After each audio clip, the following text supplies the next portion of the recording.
Hi everyone, welcome to मैश निगामी। इस वीडियो में हम जेई मेंस का थर्ड क्वेश्चन करेंगे जो कि 2019 में आया था।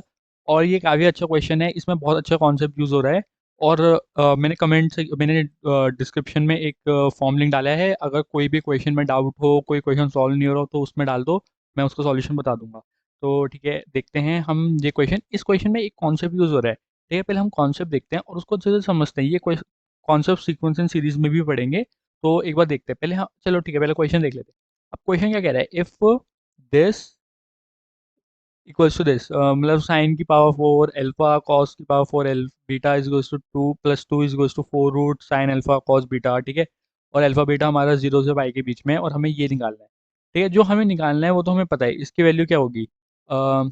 इसकी वैल्यू होगी -2 sine alpha sign beta. Basically हमें ये निकालना है, तो हमें साइन अल्फा साइन बीटा चाहिए। ठीक है, तो अब हम जो ये इक्वेशन देख रहे हैं हम इसको सॉल्व ही नहीं कर सकते क्योंकि इसमें दो वेरिएबल है और एक ही इक्वेशन है। ठीक है, तो हमें पता है कि हम अल्फा बीटा की वैल्यू नहीं निकाल सकते, पर हमें अल्फा बीटा की वैल्यू चाहिए। ठीक है, तो इसका मतलब हम निकाल सकते हैं अल्फा बीटा की वैल्यू, पर वो सिर्फ कुछ कंडीशन के लिए ही निकाल सकते हैं। तो देखो, एक ना, जैसे कि अगर मैं बताऊं, अगर मैं कहूँ कि मान लो cos alpha plus sine beta equals to 2 है। ठीक है, तो इसमें मैं निकाल सकता हूँ कॉज अल्फा और कॉज बीटा की वैल्यू। कॉज अल्फा को कॉज अल्फा भी 1 होगा, साइन बीटा भी 1 होगा, क्योंकि इनकी मैक्सिमम वैल्यू 1 1 है। ठीक है, तो ऐसे कंडीशंस के लिए मैं निकाल सकता हूँ। ठीक है, तो ऐसे कंडीशंस के लिए ना एक कॉन्सेप्ट होता है। वो मतलब कि एक रेंज मैक्सिमम मिनिमम वैल्यू के लिए भी एक कॉन्सेप्ट होता है कि हम एक इक्वेशन की मैक्सिमम मिनिमम वैल्यू निकाल सकते हैं। वो होता है arithmetic progression. Arithmetic mean is always greater than equal to geometric mean. तो जैसे कि अगर मेरे ये n नंबर्स हैं, ठीक है, तो इन n नंबर्स के लिए हमेशा arithmetic mean greater than equal to होगा ज्योमेट्रिक मीन के। ठीक है, एरिथमेटिक मीन क्या होता है? सबका मीन, सबको ऐड कर दो और divided by total number of जो नंबर्स थे उससे डिवाइड कर दो। और ज्योमेट्रिक मीन क्या होता है? सारे नंबर्स को मल्टीप्लाई कर दो और उनकी पावर में 1/n कर दो, जितने भी टोटल नंबर्स हैं। तो ये हमेशा होता है। मैं इसका थोड़ा इंट्यूशन देने की कोशिश करता हूँ। जैसे कि मेरा एक नंबर लाइन है, A1 A2 ऐसे करके AN है। ठीक है, ठीक है, तो इनका मीन क्या होगा? इनका मीन कुछ एक इनके बीच में लाया करेगा। ये मान लो AM है, ये इनका मीन है। या फिर AM की जगह A बार कर देता हूँ, ये इनका मीन है। ठीक है, कुछ इनके बीच में होगा ये नंबर। ठीक है, और देखो, हम यहाँ से क्या बता सकते हैं? हम यहाँ से कह सकते हैं कि ये इक्वेशन हमको कह रही है कि A1 A2 AN upon n की पावर n इज ऑलवेज, और ये सिर्फ वैलिड है पॉजिटिव नंबर्स के लिए। तो A1 A2 A3 सब पॉजिटिव होने चाहिए। A1 dot A2 dot A3 से लेकर AN, ये इक्वेशन बनी। ठीक है, तो इसका मतलब क्या हुआ कि जो ये चीज़ क्या है? ये A बार है, तो A बार की power n is always greater than equal to सबका प्रोडक्ट। सबका प्रोडक्ट। ठीक है, हाँ, तो अब ये कैसे होता है? ये बेसिकली एक अगर मैं देखो कोई नंबर लूँ, मान लो मैंने मतलब कि ये जो जो जितने भी नंबर लिए उनका मैंने मीन किया और उसमें प्रोडक्ट कर दिया। बेसिकली ये एक टाइप से मैंने सारे नंबर्स को ए बार से रिप्लेस कर दिया अगर, और उसका प्रोडक्ट किया, तो वो ग्रेटर आएगा इंडिविजुअल नंबर्स के सबके प्रोडक्ट के। तो देखो, इसको कैसे समझना है कि मान लो मैंने 3 नंबर लिया और 5 नंबर लिया। ठीक है, इनका प्रोडक्ट क्या हुआ? 15। इनका प्रोडक्ट ये वाला पार्ट है 15, और इनका मैंने मीन किया। इनका मीन कितना आया? 4। और 4 का होल स्क्वायर करूंगा क्योंकि दो नंबर है, तो 16। तो 16 हमेशा 16 बड़ा है 15 से। 16 बड़ा है 15 से, मतलब इसको ऐसे समझो कि या तो मैंने ए बार जैसे एन नंबर्स ले लिए और उनको मल्टीप्लाई कर रहा हूँ। ए बार जैसे मैंने एन नंबर्स ले लिए उनको मल्टीप्लाई कर रहा हूँ, या मैं इंडिविजुअल इन नंबर को एन बार मल्टीप्लाई कर रहा हूँ।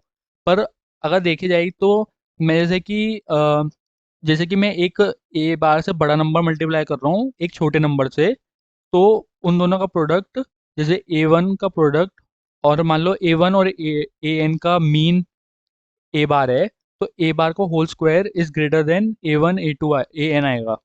मतलब कि मैं एक बड़े नंबर को एक बहुत छोटे नंबर से मल्टीप्लाई कर रहा हूँ। ठीक है, तो और मैं उनका मीन उनके बीच के दो नंबर से रिप्लेस कर रहा हूँ, तो वो बड़ा आएगा। मतलब कि देखो, ये या तो मैंने दो नंबर लिए ए बार, या मैंने एक A1 लिया एक AN लिया, एक ए बार से बड़ा नंबर लिया एक ए बार से छोटा नंबर लिया, तो इनका प्रोडक्ट थोड़ा बड़ा आता है, इनका प्रोडक्ट इनसे बड़ा आता है, क्योंकि ये दो इक्वल मतलब कि दो इक्वल रेंज में नंबर है, तो इनका प्रोडक्ट, और ये ए वन छोटा नंबर है ए एन से, तो ये थोड़ा छोटा कर देता है, मतलब थोड़ा सा ऐसा इंट्यूशन देने की कोशिश कर रहा हूँ।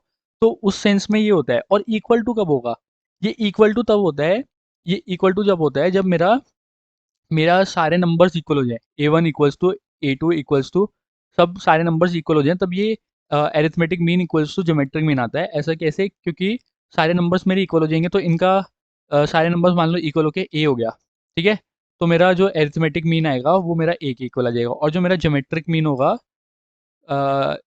ज्योमेट्रिक मीन होगा वो भी उसके इक्वल आ जाएगा, ए के इक्वल। ये क्योंकि हो जाएगा ए की पावर एन बाय एन, तो ये भी ए हो जाएगा, ठीक है? तो आई होप कि थोड़ा इंट्यूशन समझ आया होगा। इसको एक बार और अच्छे से सीक्वेंस एंड सीरीज में देखेंगे।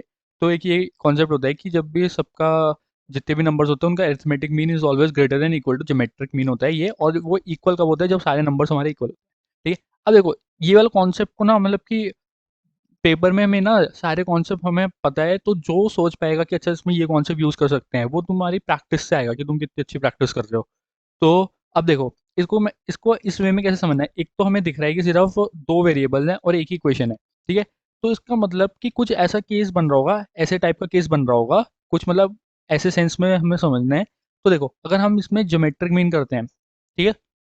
अगर हम अरिथमेटिक मीन, हम हमें दिख रहा है यहाँ पे पावर 4 है, ठीक है? और यहाँ पे इनकी इनके प्रोडक्ट की पावर 1 1 है। तो मतलब मैं इनको सबको जब प्रोडक्ट करूंगा तो मेरे को कुछ इनकी पावर में 1/4 चाहिए, ऐसे समझना है।